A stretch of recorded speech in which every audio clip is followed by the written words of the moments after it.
and fuck. Yes! Anyone that said and at the end of the last, Oh my god. you have just won $1 million imaginary bucks. Congratulations. I actually intended to open this segment up by going, or welcome back to the TMCJ podcast. So, anyone who is expecting a gentle transition into this segment 3 just got me shouting a swear in their ears. Should we go with, like, potentially welcome back? Maybe welcome back to the TMCJ podcast. Oh my god. Great start. I literally got the word "and" out of my mouth. All 3 of this week's intros have been total trash, and I love it. Oh my god. Well, that's a perfect transition to what we intended to do. So we're at segment 3. It's our wild card segment, and we decided to, it's our 20th episode, to try and think of 20 things that were positive that happened in 2020. Yep. This was discussed at the end of last week's, and we think everyone just needs we need a positive end to the year. Because everyone already knows all the things that have happened so far this year, and it'd just be nice to remember to look back and think about some of the good things that came from all of this chaos. It would be nice, but that still might not be possible. Well, maybe. But we'll do what we can. I'm going to open up because the first thing at work being so heavily on my mind this week that I thought of was I don't have a commute anymore. That was 3 hours of my day every work day. And that's true, working from home. Yeah. I think that's something that's going to continue being a positive. Like, a lot of companies are going to realize, oh, our people can actually be productive when they're not here. Yeah, working from home. It's kind of... It's a double-edged sword. On the one hand, yes, you're a lot more comfortable. You don't have to put yourself in situations that you might feel like you could not perform as well. But on the other hand, I do get distracted. That is the thing. Yeah, you're right, calling it a double-edged sword, because at the same time, yes, I can work from home, but now home is associated with work. Yeah, you are very good at staying focused, especially with me booping in your ear every 10 minutes saying, oh, there's this really cool thing you have to look at. And you'll be like, I'm working. I'll look at it on my break. Yeah, exactly. Give me a second. I'm writing a report or yeah. You're a lot more control of it than I am. But yeah, it also has meant that I've kind of, without the commute, I have spent... It's going to sound like I'm fucking shagging you. I've spent more time with you. Well, because, yeah, it's just less things in your day and we can spend more time playing games. I mean, that's another positive right there, is that, even though you're not seeing people in person, I mean, I know Juan Raymond and I have spent a lot more time talking and playing games together for that reason. We live fairly far apart. We all commuted for work, and Juan is a kid, so with that in mind, like in the old environment, it was very difficult for us to get together and play. But now, on a fairly regular basis, we get together, we play a few rounds of Apex Legends and chat, reconnecting with people. There's a positive. Yeah, everyone always, since the lockdown, have been like, oh, we've not been able to socialise, not been able to see our friends. If you really try hard enough, it shouldn't affect it at all. And even as Kaiser says, it should actually increase the amount of time you can actually spend with people, not around people, but with people. Yeah, if you're, I think there's a level of internet, what's the word I'm looking, literacy, that I think lends itself to this kind of thing. Like, I've been spending a good chunk of my life playing video games, and particularly playing video games online, and socializing with people in that way. So this hasn't hit me, I think, maybe as hard as it has some other people for that reason, and I feel like you're probably in the same camp with that regard. Yeah, especially because obviously I don't live in the same house as E, but I think the chances I have had briefly to go and see her in person, it has made those moments more special. Because distance makes the heart grow fonder, as they say. Yeah. And it has been tough and it has been emotional. But I think we have actually been talking to each other a lot more because of, we can just be chilling on Discord for longer. Yeah, I've found that too with you're talking about the actual moments that you interact with people when you finally do see someone in real life. Now it's a bit more special. Yeah. So do you want to bring us into the next one? Okay, yeah. Right. Next one. Should we do the one that I found? Yes, actually, dude, definitely. Okay, so shortly before we started this, we were actually just looking for some inspiration online, seeing some things that other people thought were positive or inspirational moments that have happened in 2020, and I stumbled across a right corker, as they say in England, which is that a 103-year-old grandmother beat COVID-19 and celebrated with a Bud Light. Now, I don't think there are many things more gangster than that. It's such a it's such a middle finger to the disease kind of thing. She's not only is she's 103 years old, she's got grandkids, she beat this disease that's got half the world quaking in their boots, and she just all right, cool, I'm getting a beer. Crack open a cold one. That's a grandmother that doesn't look at explosions as she walks away. Yeah, throws a grenade, puts some sunglasses on, and walks calmly away. Yeah. And just say, wow! Down, down, down. Oh my god. Yeah, I thought that was a really cool story. I want to kind of read up on that story. Yeah, I know. I think after this podcast, I'm gonna Google that and look up the actual story behind it. Yeah, so good for her, and I hope if anyone else has maybe relatives that are currently suffering, maybe that'll inspire you or them to, keep fighting. Yeah. Good fight. Right, throwing it back to you. So, another thing, 2020, this podcast, I consider that a positive. I was going to save that till the end, you son of a bitch. Yeah, no, that started, it was pretty early, January, February? Well, if we're on episode 20, that's 20 weeks, which means that... it was later than that, then. Yeah. So it was in midsummer, I think, July or August that we started it. Right. Yeah, it feels like it's been going on forever now. It does. It feels a lot longer, but we've been going for about a third of a year, or 2/5. Holy moly. Yeah. No, it's one of the absolute highlights of my week, and it has been since we started. I'd been thinking for ages about doing some kind of a podcast, and I'd broached the idea before and discussed it with people.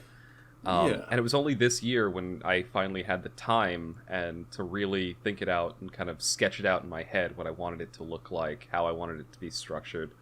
And going back to what you said, we've been spending a lot more time together and talking. I was like, that you would be the perfect co-host for this. Yeah, and also it's kind of always been a childhood dream, as it were. Not to be big and popular or anything, but when I remember, particularly in college, I was very close to starting a YouTube channel with 3 of my buddies there, and I was super hyped about it. And about a week in, I'd made assets for it and plans, and we'd set up the kind of content that we were going to do. And everyone else was... It was like they weren't as invested in it. And Yeah. if you're going into a joint like thing like this, where you're really going to put your all into it and try and make something out of it, then you need to be invested. And not getting the investment from other people kind of kills the drive. So I was super glad of this, because like I said, I've been thinking about this kind of thing for years. And yeah, I think one of the driving things behind why we actually started doing a podcast is because we always have these kinds of conversations anyway, just not used to record them. Right, exactly. And there's an element of this was something that it was oh god, what am I trying to say? Through that story, there were a couple things that I thought of when you were talking about that made me go like, oh, you know what? That first of all, the fact that you've been thinking about this a long time too shows that it was a good call to actually ask you to co-host this with me, because you'd also had a similar vision. But yeah, the level of commitment. I mean, it works out to be a fairly good partnership in this, because you do have the graphic design background. You're able to do that part of it, all the assets for it, and help me out with ideas for the segments and stuff like that. And then the audio recording, the editing, I've gotten a lot better at that during this quarantine too, just because I've had more time. The most important thing is that whilst we're very agreeable with each other, we don't actually agree on many topics, which we have very different views of the world, and so I think that leads for a far more interesting conversation than us just going, "Yep, you're absolutely right. Next." Yeah, I'm thinking about that. There's a lot of my closest friends. I think I don't really agree with them on a lot of what people like think are like the norm. Yeah. We disagree, and we have different worldviews, but that isn't necessary for a friendship. This is sounding like very touchy-feely and... Yeah, it feels like a therapy session. Yeah, I know. What the fuck is going on here? All right, let's move on to the next topic before I was about to say something extremely offensive. I thought you were going to say incredibly soppy, but no, offensive is more in line with you. But no, I think that's, on our 20th episode, that's a good, capstone for this, as one of our things is this podcast has been a very positive thing, not only in both of our lives, but hopefully our listeners think that it's a positive part of their day just listening to this. Yeah. All right. Oh, you soppy pile of crap. Will you give us the next one on the list before I start crying? Okay, yes. The next thing, which maybe it's more of just a me personally thing. Mm-hmm. I'm a bit of a germaphobe. Not really, not much. If you're out in the middle of the wilderness or something and you have to do something, I understand that you have to do something. I won't. Survival is always the most important thing, but in day-to-day life, I like things to be clean. And because of everything that's happened and the new laws and all that kind of thing, every time that I've gone out for a meal and seen that people have obviously wiped down the tables and like kept things clean and tidy, it has made me enjoy going out to eat a lot more, because I'm a lot more relaxed. Everyone's wearing masks. There's no one's breathing over me. You don't get any bad smells generally. And yeah, so the times when I have gone out, it has been a real treat, and I've enjoyed it a lot more. That's a good point. Yeah, this whole thing has it's brought a higher degree of hygienic awareness to the general public. Yeah, I've been ill so few times this entire year. I can't even remember when I was last unwell. So I think this is something that I was thinking about this as you were just talking about the whole like the enhanced cleanliness and how you were enjoying it. I'm realizing that I think the whole world right now is going through something that I went through when I first started working in the industry that I work in, where we have to work in clean rooms a lot of the time on the manufacturing end. Like really clean rooms to the point where aseptic clean rooms, which the highest form of contamination in those rooms is people. And when I realized that and had to do like airflow mapping and looking at like contaminant mapping and environmental monitoring and how you like gather samples and you find like skin everywhere and germs and you see how much human beings can contaminate an environment, I had the reaction of almost becoming a semi hypochondriac, just like, oh god, I have to just everything is filthy. Yeah, exactly. But then I then had to think about it for a while, and I was like, well, but yes, I've been exposed to all of this my entire life. You take a breath in, you're being exposed to thousands of viruses and bacteria, if not millions, because they're just everywhere, and your body just has like a million different defenses against them. So once I realized that this was all a few years ago, before this whole thing happened, that I went through this thought process. Once I realized that, I went back to my old mindset, but I had to think myself back to that old mindset. So I think the whole world is going through that right now, where they've suddenly realized, oh my god, there's germs everywhere, and then they're slowly gonna have to think themselves back to, well, yes, but there always have been, and we've lived this long. Yeah, and don't get me wrong. This is not to knock COVID in general. I do acknowledge that it's a very serious disease, but I think that I've said this before. I think that people are panicking a little bit too much, and I'm realizing now that maybe that's the process that's going on for the whole world. It's gonna sound weird and wrong, but it's not the mess. It's not the stuff that I can't see that bothers me. Like, don't get me wrong, I know that the pavement has probably got like a million kinds of germs all over it. Yeah. I'm not gonna start licking the pavement or anything stupid.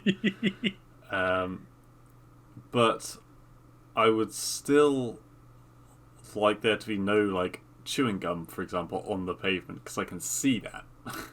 Yeah, it's that I'm the same way. It's the same way that like graffiti or like people sticking gum on the other side of a desk or something like that disgusts on the me. desk is just the worst.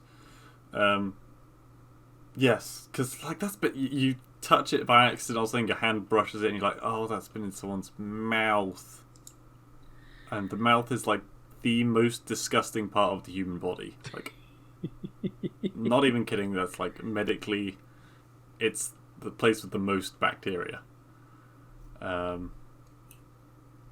So yes, I am enjoying the fact that everyone's kind of... No, I'm not enjoying the fact. I'm pleased that people are taking a lot more note of their actions. And frankly, even after all this blows over, I would be more than happy to still keep going out with a mask on. Because I wear bandanas. They cover my face. It's a little bit hard to breathe. If I was going for a run, I wouldn't wear one. Yeah. But it's fairly comfortable, and honestly, I'm not too fussed about wearing them. And if it stops someone getting ill, then I absolutely will keep wearing one even after all this has faded away, because I think it's a good thing, really.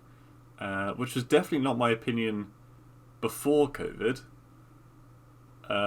But since, it's kind of won me around a bit to just being a little bit more thinking about where I'm breathing, basically. I still fucking hate them. Yeah, that's fair enough. I've hated them for a long time because, again, going back to the clean rooms, we have to wear them in there, and the gowning up and putting the scrubs on and putting the goggles on and putting the mask on and putting the gloves on, it just... it annoyed me to, like, if I realized, fuck, I left a wrench in the clean room, I've got to put the scrubs on, I've got to put the gown on, I've got to put the fucking mask on. it annoyed me to... Sorry, positive things, positive. But slap yourself away. I have a friend who thinks the exact same way. She was saying that she enjoys wearing the masks, likes them, and I wonder if her thinking is maybe the same. I don't enjoy wearing the masks, Well, but I think but thinks it's a overall positive thing. To be fair, culturally, Japan has done this for years. It's why they had such low rates. Well. Yes, like during flu season. The air in China basically kills you anyway, so they have to wear it. Yeah, it's for a different reason. In Japan, it's because of courtesy. In China, it's because you'll die. But no, Japan in flu season, it's if you get sick, you're supposed to culturally wear a mask if you're going out, and it's just a courtesy thing. And it's why they had such low rates. But they I think that could be a positive too. I definitely won't continue to wear one when this ends. Even now when I'm walking around in the street, I don't wear one because I'm outside. I do this whole social distancing thing. Yeah, I do the social distancing thing. I stay away from people, which is enough when you're outdoors. But that being said, I was going to the supermarket the other day and I had my mask on. Yeah. Partially just because it's bloody cold where I am right now. And so I kind of also like it just because it keeps my face warm. In the winter, it's a bandana. I mean, if you think about it, there's plenty of face coverings that are worn in the winter normally, like a balaclava or something like that. Some guy came up to me and just... Alright, first of all, in England, you don't just start talking to people on the street. Yeah, something that was a culture shock when I went over there. And this guy just came up to me and he started going, oh yeah, you shouldn't wear them outside of shops and things. And I'm like, okay, it's one thing to be like, I don't want to wear a mask outside. It's another thing to go up to people and tell them they shouldn't do something, which is... I don't know. I think the problem is, as we've said previously, that it's become a political issue rather than a health issue. Perhaps. And, I don't know. It doesn't matter. Positive. Move on to your next point. Alright, well, so the next thing I wrote on my list was how shit it was. And I know why I wrote this, but it made me laugh when I looked back at it. Okay. Is this the donkey thing that you're talking about earlier? Yeah, it was. It's like, the next great thing about this year is how fucking piece of shit it was. No, but in all seriousness, I think, and this is a roundabout point, but I think it still holds merit, is that I feel like adversity draws people together. We kind of covered it earlier, so I may be retreading previous ground. I get what you mean. Yeah, go on. But I feel like, point to you, think of in Britain when the Blitz was happening. It drew people together, and you had stronger neighbors would help each other, and exactly. And I've seen a lot of that happen during this pandemic, and I think that's a net positive. Reminds people what's important, and that they do have communities, and not just that guy who lives in the apartment next to me. Yeah, I think, and they probably got to know each other better because they can't go out and talk to their normal friends. So going and talking to the person next door, it might be a lonely old man who doesn't normally see people anyway, and that could brighten their day as well as your own. So, go on.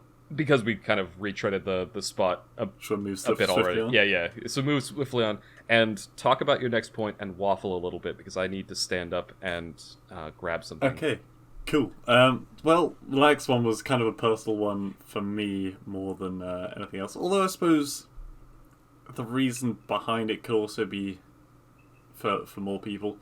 I am thankful, and it kind of sounds like a Thanksgiving podcast again, but whatever. For my this will sound incredibly nerdy and sad, but my D&D group, who we started early in this year, and much like the podcast, I've every single week I've been really looking forward to the end of the week where I can sit down and basically tell stories. And with some really lovely people who I hadn't met before this year. And so I've come to meet some new friends. This past couple of weeks we've had another player joining, so even more people getting involved. Oh, you're talking about your D&D game? Yep, I'm talking about the D&D game. I literally just sat back down, and I just from that one piece of context, it's like, oh, the D&D game.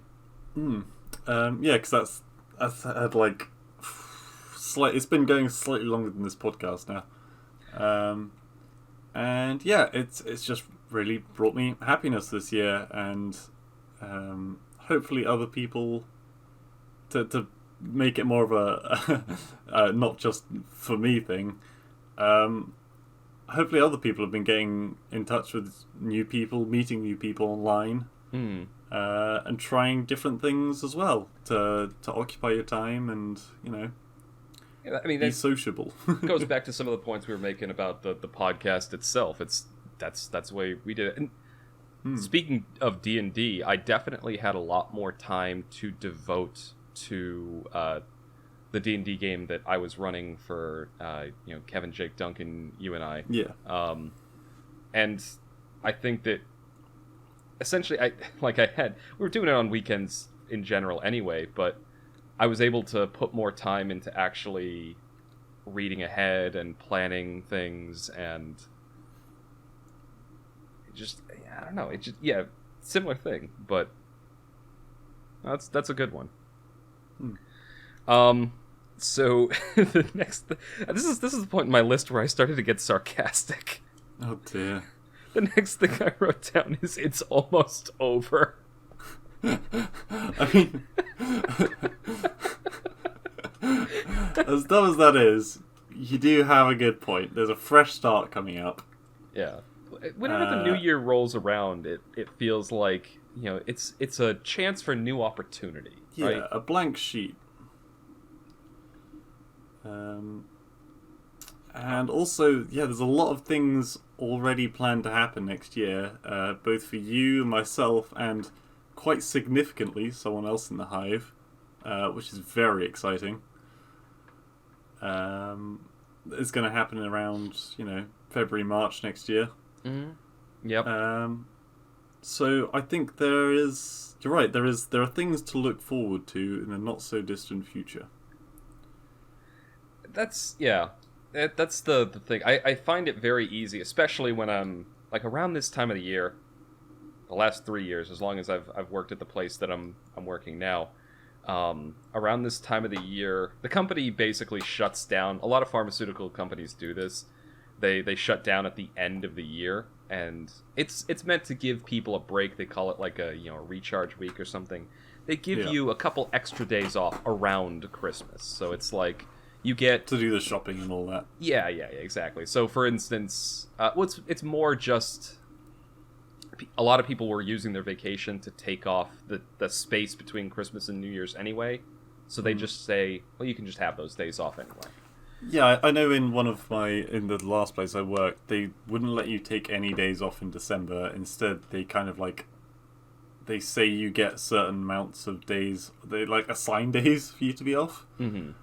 They give you just little bonus vacation days. So you couldn't have you couldn't go anywhere in that time, but they do make sure you do have a break during that. Yeah. During the December period. I find myself, the reason I bring that up is there's a certain amount of work in my job that has to be done every month, and shortening November is already pretty short, so that puts me a little bit behind because we have Thanksgiving and Black Friday off, and a lot of people take that whole week off, so I can't get in touch with them. And then December rolls around, and now we've got a week and a half off basically at the end of the month, so the month is really short, and I still have to get the same amount of work done. So I always find myself feeling very tunnel vision is the word I want to use, but it's not quite right. But I feel really focused, nose to the ground. Down, yeah, like white-knuckled trying to get things done. And I think a lot of people are probably feeling the same way just about this year in lockdown in general. But it's important to remember, there's a silver lining, there's a horizon over there. There's hope for the future. Just don't focus so hard on what's shit right now. Focus, getting through this.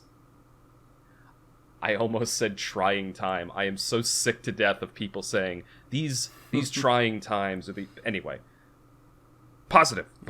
Yeah, I think when you said just now, there's hope for the future. I think that's a really nice, kind of message. Just forget about this year. This year's gone now. It's done. Just think about it can only get better. Yeah, I don't think I've talked about this on the podcast, but I know it's something I've said to you personally quite a few times. Despite the fact that how cynical and sarcastic I am, that's mostly just because I grew up in Massachusetts. But you remember I'm English, right? Yeah, I know. But I think this is why we talked about it before. It's despite that, I am very much a glass half full kind of person. I don't know. I always when I look at a situation and the analytical side of my brain is always like, this is all the ways that thing is gonna break, and then the side of my brain that I actually think with is just but if we do it right, it's gonna go like this. It's just that kind of the luck side of your brain that comes through far too often in video games.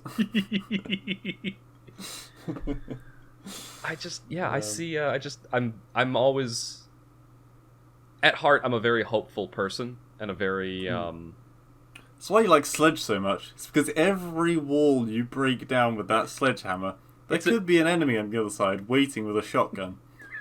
But you're fucking lucky and hopeful. You're like, there could just be a cake though. And it usually is.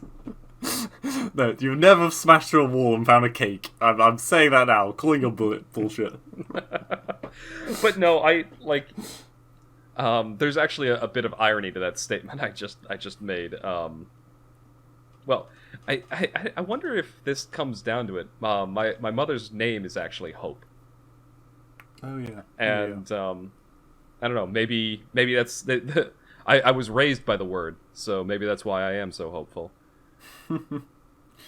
Yeah. Also, wasn't that the slogan of Barack Obama? No. Yeah. It was yes we can, hope and change. Kai's a Barack Obama fan. Barack Obama was the first president to prove that you can get elected by promising absolutely fucking nothing. Anyway. Sorry. I actually didn't. I disagreed with Obama politically, but I didn't have a problem with the guy. I thought he was a decent politician. He was no better or worse than the politicians that came before or after him. That's a controversial statement, the after part. Move on quickly before I start rambling. No. I think we've covered pretty nicely how some of the finer points of basically the TLDR. What does TLDR stand for? Too long, didn't read.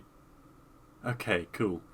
Thank you. The TLDR of this segment really has been that it's been a rough year, but honestly, it's gonna be a good 2021, I think. Yeah, 2020 it's a year that I don't know. We've had quite a few years of things going pretty good, and life coasting by, things are getting better, quality of life, there's more money, cool technology, nice video games, nice movies, TV shows, and then 2020 kind of slapped people in the face a little bit, and you have to look a little bit harder to find the good things, but they're out there. I think that's the positive message is, there is hope, there's good things. And somewhere out there's a 103-year-old lady sipping on a Bud Light, enjoying life for what it is, and oh my God, that's inspirational to me. That woman needs to have some kind of fucking medal. Yeah, a medal, a poster. Like, she needs to be on a billboard somewhere. Fuck just... it, make her the next president. Yeah, I know, right? Oh my god. By the way, we got through 11 positive things. Did we? Oh my. Yeah, we did. A prime number. I think, though, that's probably... I just hit the mic with my pen. I think that's probably a good point, though, to end off the podcast on a very, very positive note. Jovial. A jovial note, if you say. I don't know what accent that was supposed to be. It was a really bad English accent. Yeah, it was. I think it started off as something else. Anyway, this is going to be the end of the TMCJ podcast. Hopefully you got a little bit of inspiration from this more positive segment 3 than I think we've had in a while. But again, thank you all for listening, and hopefully you'll tune in again next week. Have a great 2020.